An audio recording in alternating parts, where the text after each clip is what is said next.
A shopkeeper sent his son to learn about the secret of happiness from the wisest man in the world.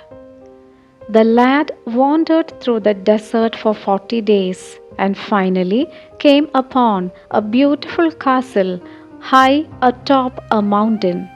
It was there that the wise men lived. Rather than finding a saintly man, though, the boy, on entering the main room of the castle, saw a hive of activity. Tradesmen came and went. People were conversing in the corners. A small orchestra was playing soft music, and there was a table covered with platters of the most delicious food in that part of the world.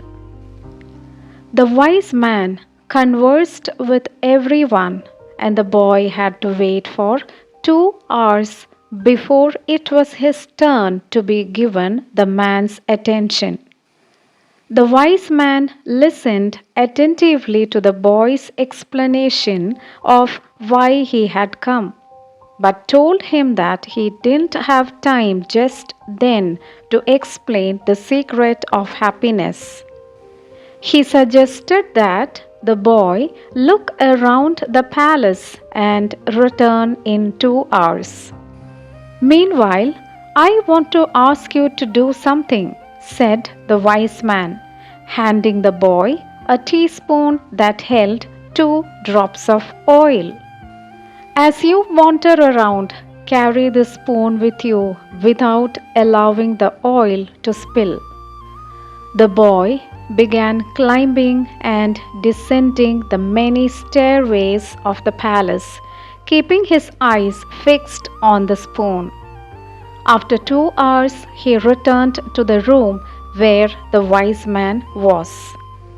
Well, asked the wise man, did you see the Persian tapestries that are hanging in my dining hall?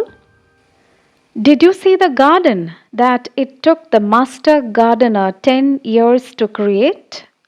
Did you notice the beautiful parchments in my library? The boy was embarrassed and confessed that he had observed nothing. His only concern had been not to spill the oil that the wise man had entrusted to him. Then go back and observe the marvels of my world, said the wise man. You cannot trust a man if you don't know his house. Relieved, the boy picked up the spoon and returned to his exploration of the palace, this time observing all of the works of art on the ceilings and the walls. He saw the gardens, the mountains all around him, the beauty of the flowers, and the taste with which everything had been selected. Upon returning to the wise man, he related in detail everything he had seen. But where are the drops of oil I entrusted to you? Asked the wise man. Looking down at the spoon he held, the boy saw that the oil was gone. Well, there is only one piece of advice I can give you, said the wisest of wise men. The secret of happiness is to see all the marvels of the world and never to forget the drops of oil on the spoon.